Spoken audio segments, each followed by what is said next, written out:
नमस्कार, मैं हूं पूजा। बिहार न्यूज में आपका स्वागत है। खबरों की ओर बढ़ने से पहले एक नजर सुर्खियों पर। बाढ़ प्रभावित जिलों के लिए नई गाइडलाइन हुई जारी। अपर मुख्य सचिव ने बाढ़ से बचाव का पूर्वाभ्यास शुरू करने का दिया निर्देश। बाढ़ प्रभावित इलाकों में चिकित्सा और राहत सेवाएं पहुंचाने में करेगी मदद।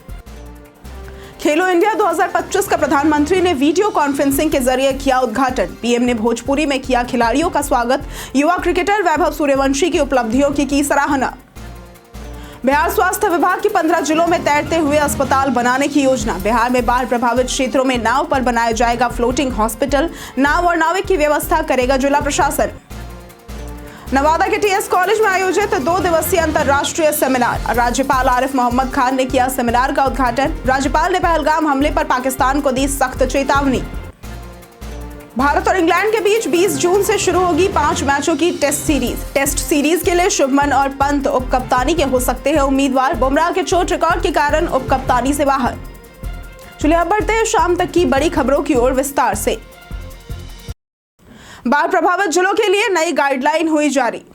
बिहार के कई जिले हर साल बाढ़ से प्रभावित होते हैं। इसे देखते हुए स्वास्थ्य विभाग ने संबंधित जिलों के लिए स्वास्थ्य सेवाएं सुनिश्चित करने हेतु मार्गदर्शिका जारी की है। अपर मुख्य सचिव प्रत्यय अमृत ने जिलों को निर्देश दिया है कि बाढ़ पूर्व तैयारियों के तहत बचाव का पूर्वाभ्यास शुरू किया जाए। इसके साथ ही जिलाधिकारी की अध्यक्षता में एक महामारी रोकथाम समिति गठित करने को भी कहा गया है। इस समिति में उप विकास आयुक्त, पुलिस अधीक्षक यानी कि एसपी, सिविल सर्जन, आपूर्ति विभाग, आपदा प्रबंधन और लोक स्वास्थ्य अभियंत्रण विभाग के अधिकारी शामिल होंगे। इस कदम का उद्देश्य बाढ़ के दौरान संभावित महामारी और स्वास्थ्य संकट से निपटने के लिए एक समन्वित और तैयार व्यवस्था बनाना है। स्वास्थ्य विभाग की यह पहल बाढ़ प्रभावित इलाकों में समय रहते प्रभावी चिकित्सा और राहत सेवाएं पहुंचाने में मदद करेगी। महागठबंधन ने लिया हर पंचायत तक संवाद कार्यक्रम करने का फैसला। महागठबंधन ने केंद्र और राज्य सरकार की खामियों को उजागर करने के लिए जिला से पंचायत स्तर तक संवाद कार्यक्रम आयोजित करने का फैसला किया है। पटना में हुई तीसरी बैठक में साझा चुनाव प्रचार और संयुक्त चुनावी घोषणा पत्र जारी करने की भी घोषणा की गई है। राजद सांसद मनोज झा ने बताया कि गठबंधन में बेहतर तालमेल है और समन्वय के साथ संवाद जारी है। जातीय जनगणना पर सरकार का रुख बदलना महागठबंधन के दबाव का ही नतीजा बताया गया। कांग्रेस अध्यक्ष राजेश राम ने फर्जी खबरों से सावधान रहने और मजबूत रणनीति के साथ चुनाव लड़ने की बात कही। वीआईपी प्रमुख मुकेश सहनी ने कहा कि गठबंधन में कोई भ्रम नहीं है और जन समर्थन के आधार पर नेतृत्व तय होगा। बैठक में विभिन्न दलों के नेताओं ने भाग लिया और इंडिया गठबंधन की सरकार बनाने का संकल्प लिया। खेलो इंडिया उद्घाटन में पीएम ने भोजपुरी में किया खिलाड़ियों का स्वागत। बिहार में पहली बार आयोजित हो रहे खेलो इंडिया यूथ गेम्स 2025 का उद्घाटन प्रधानमंत्री नरेंद्र मोदी ने वीडियो कॉन्फ्रेंसिंग के माध्यम से किया। उन्होंने अपने 13 मिनट के संबोधन की शुरुआत भोजपुरी भाषा में की और देश भर से आए खिलाड़ियों का स्वागत किया। पीएम मोदी ने युवा क्रिकेटर वैभव सूर्यवंशी की उपलब्धियों की सराहना करते हुए युवाओं को खेल को जीवन का हिस्सा बनाने की अपील की। उन्होंने बताया कि बिहार में 3 दर्जन खेलो इंडिया केंद्र चल रहे हैं। राजगीर में एक्सेलेंस सेंटर की स्थापना हुई है और पटना गया हाईवे पर स्पोर्ट्स सिटी का निर्माण भी हो रहा है। पीएम ने कहा कि बिहार सरकार खेलों को बढ़ावा देने में अच्छा कार्य कर रही है। अंत में उन्होंने खिलाड़ियों को बिहार की लिट्टी चोखा और मिथिला के मखाने का स्वाद लेने की सलाह दी। पटना डोभी 4 लेन से 3 घंटे की यात्रा 90 मिनट में होगी पूरी। पटना से बोधगया होते हुए डोभी तक बनने वाला 127 किलोमीटर लंबा NH-22 4 लेन कॉरिडोर लगभग तैयार है और मई 2025 में प्रधानमंत्री नरेंद्र मोदी इसे जनता को समर्पित कर सकते हैं। यह सड़क पटना के सरिस्ताबाद से शुरू होकर जहानाबाद और गया होते हुए डोभी तक जाएगी, जिसमें 100 से अधिक गांव जुड़ेंगे। 99% काम पूरा हो चुका है। यह सड़क अत्याधुनिक तकनीक से बनी है जिसमें कोई ब्रेकर नहीं होगा और 100+ किलोमीटर प्रति घंटे की स्पीड पर भी कार स्थिर महसूस होगी। सड़क इतनी मजबूत है कि उस पर हेलीकॉप्टर भी उतर सकता है। इसके शुरू होने से मगध क्षेत्र के दिल्ली और कोलकाता से सीधी कनेक्टिविटी होगी, जिससे व्यापार और उद्योग को बढ़ावा मिलेगा। वर्तमान में पटना से गया की यात्रा 3 घंटे में होती है, जो अब 90 मिनट में पूरी की जा सकेगी। बिहार में बाढ़ प्रभावित क्षेत्रों में बनेगा फ्लोटिंग हॉस्पिटल। बिहार स्वास्थ्य विभाग इस बार बाढ़ प्रभावित 15 जिलों में तैरते हुए अस्पताल यानी कि फ्लोटिंग हॉस्पिटल बनाने की योजना पर काम कर रहा है। इन अस्पतालों को नाव पर बनाया जाएगा, जिसमें डॉक्टर, नर्स, कंपाउंडर और औषधालय की पूरी व्यवस्था होगी। ये अस्पताल बाढ़ के समय प्रभावित क्षेत्रों तक पहुंचकर लोगों को इलाज की सुविधा देंगे। स्वास्थ्य विभाग ने इस योजना को एक्शन प्लान के तहत तैयार किया है और सभी संबंधित जिलों के सिविल सर्जनों को तैयारी के निर्देश दिए गए हैं। नाव और नाविक की व्यवस्था जिला प्रशासन करेगा, जिससे स्थानीय भूगोल से परिचित नाविकों की मदद ली जा सकेगी। यह अस्पताल पहले जिला मुख्यालय में तैनात रहेंगे और बाढ़ की स्थिति में उन्हें प्रभावित इलाकों में भेजा जाएगा। इस कदम का उद्देश्य है कि बाढ़ के समय लोगों को स्वास्थ्य सुविधाओं से वंचित न रहना पड़े।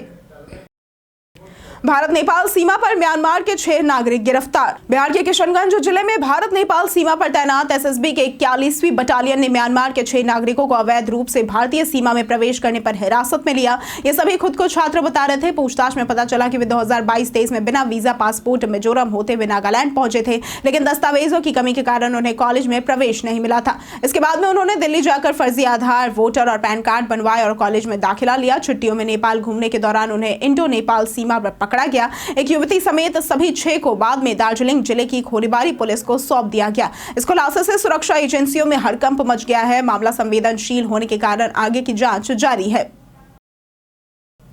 बिहार में ठगी करने वाले 2 भाई गिरफ्तार। बिहार आर्थिक अपराध इकाई ने 2 साइबर ठगों रंजीत और संजीत को गिरफ्तार किया है, जो खुद को अधिकारी बताकर और ईडी कार्रवाई का भय दिखाकर लोगों से ठगी किया करते थे।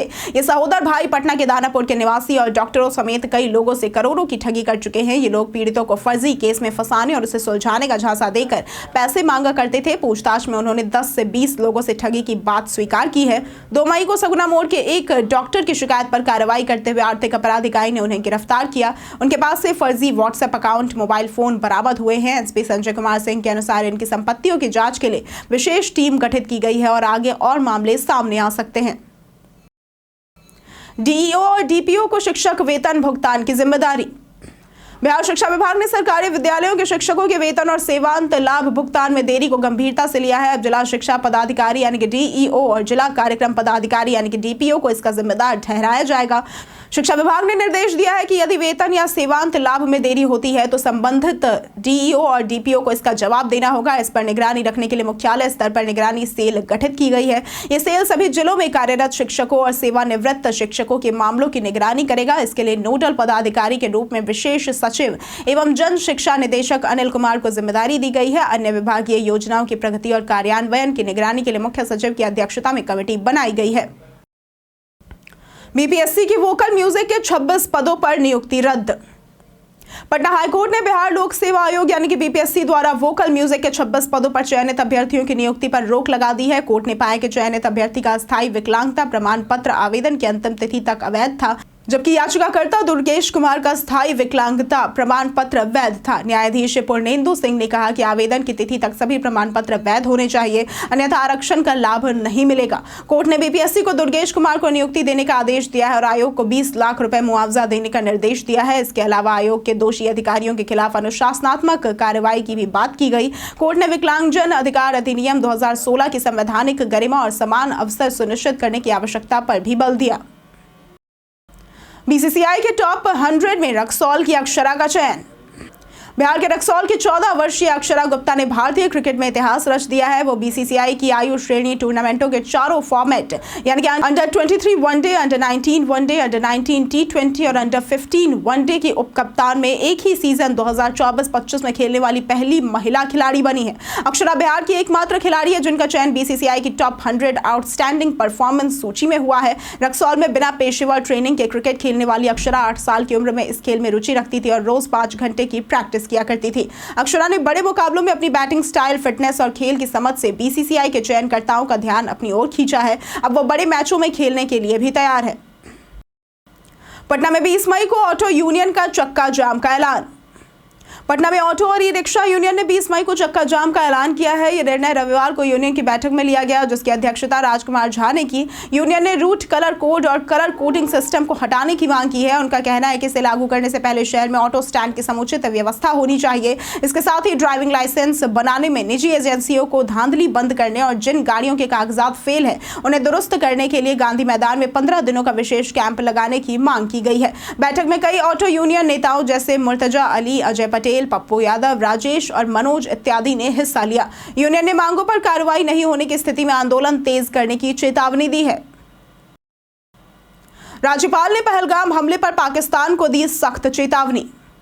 बिहार के राज्यपाल आरिफ मोहम्मद खान ने हालिया पहलगाम हमले की कड़ी निंदा की और पाकिस्तान को सख्त चेतावनी दी। उन्होंने कहा कि भारत की सहिष्णुता को कमजोरी नहीं समझा जाना चाहिए। भारतीय दर्शन सर्वे भवन्तु सुखिनः की बात करता है, लेकिन अत्याचार पर चुप रहना धर्म नहीं है। इसके बाद नवादा के टीएस कॉलेज हिसुआ में आयोजित 2 दिवसीय अंतर्राष्ट्रीय सेमिनार का उद्घाटन किया गया। इस मौके पर कांग्रेस विधायक नीतू सिंह, मगध विश्वविद्यालय के कुलपति एसपी शाही और नालंदा विश्वविद्यालय के कुलपति समेत अन्य गणमान्य अतिथि मौजूद थे। सेमिनार में राजनीति विज्ञान के विशेषज्ञों ने विभिन्न राष्ट्रीय और वैश्विक मुद्दों पर शोध पत्र प्रस्तुत किए। राज्यपाल ने ज्ञान, परंपरा और संवाद को लोकतंत्र की असली आत्मा बताया और छात्रों को वैश्विक विमर्श में भागीदार बनने के लिए प्रेरित किया। नीतीश कुमार ने प्रवक्ताओं को ट्रेनिंग देने का लिया निर्णय। बिहार विधानसभा चुनाव 2025 को लेकर जेडीयू ने तैयारियां तेज कर दी हैं। मुख्यमंत्री नीतीश कुमार ने प्रवक्ताओं को ट्रेनिंग देने का निर्णय लिया है ताकि वे विपक्ष को प्रभावी जवाब दे सके और सरकार के 20 साल के कामकाज को जनता तक सही ढंग से पहुंचा सके। 6 से 7 मई को बोधगया में 2 दिवसीय वर्कशॉप आयोजित होगी, जिसमें पार्टी के वरिष्ठ नेता, प्रवक्ता और सोशल मीडिया टीम शामिल होगी। जेडीयू का यह अपनी तरह का पहला बड़ा कार्यक्रम है। संजय झा, उमेश कुशवाहा जैसे वरिष्ठ नेता इसमें मौजूद रहेंगे। इस कार्यक्रम के बाद पार्टी एक वार रूम भी बनाएगी, जिसमें निगरानी और समन्वय की विशेष टीम तैनात होगी। कार्यक्रम का मकसद चुनावी रणनीति मजबूत करना, विपक्ष को जवाब देना और मुख्यमंत्री नीतीश कुमार की छवि को चुनाव तक बेदाग बनाए रखना है। आखिरी रेड में बोनस पॉइंट से महिला कबड्डी टीम की शानदार वापसी।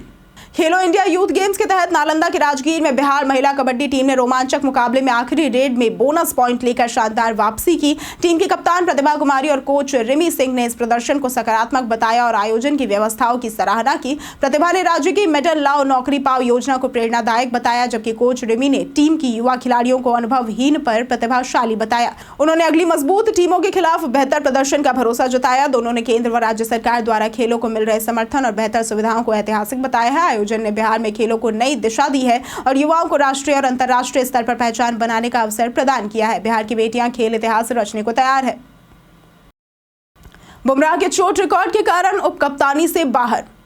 भारत और इंग्लैंड के बीच 20 जून से शुरू होने वाली 5 मैचों की टेस्ट सीरीज के लिए भारतीय टीम का चयन जल्द किया जाएगा। हालांकि जसप्रीत बुमराह को कप्तान की भूमिका देने के लिए बीसीसीआई तैयार नहीं है, क्योंकि बुमराह का चोटों का रिकॉर्ड चिंता का विषय बना हुआ है। बुमराह ने 2024-25 में बॉर्डर गावस्कर ट्रॉफी के दौरान पीठ में चोट लगने के बाद 3 महीने तक क्रिकेट से बाहर रहे थे। बीसीसीआई अब एक ऐसे खिलाड़ी की तलाश में है जो इंग्लैंड दौरे के सभी 5 मैचों के लिए उपलब्ध हो और भविष्य में टेस्ट कप्तान की भूमिका के लिए तैयार हो। शुभमन गिल और ऋषभ पंत इसके लिए उपयुक्त उम्मीदवार हो सकते हैं, क्योंकि गिल ने चैंपियंस ट्रॉफी में और पंत ने 2022 में दक्षिण अफ्रीका के खिलाफ नेतृत्व किया था।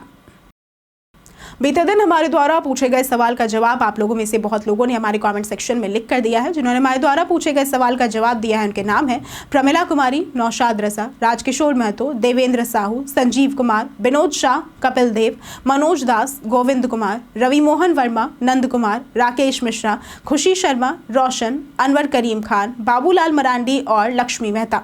इसके साथ बढ़ते हैं आज के सवाल की ओर। आज का सवाल है, आपकी फेवरेट आईपीएल टीम कौन सी है? आप अपना जवाब हमें हमारे कमेंट सेक्शन में लिखकर जरूर बताएं। आज के लिए सिर्फ इतना ही। बिहार की तमाम खबरों के साथ बने रहने के लिए देखते रहे बिहारी न्यूज़। और साथ ही अगर आप यूट्यूब चैनल पर देख रहे हैं तो चैनल को सब्सक्राइब करें और अगर आप फेसबुक पेज पर देख रहे हैं तो लाइक और फॉलो जरूर करें।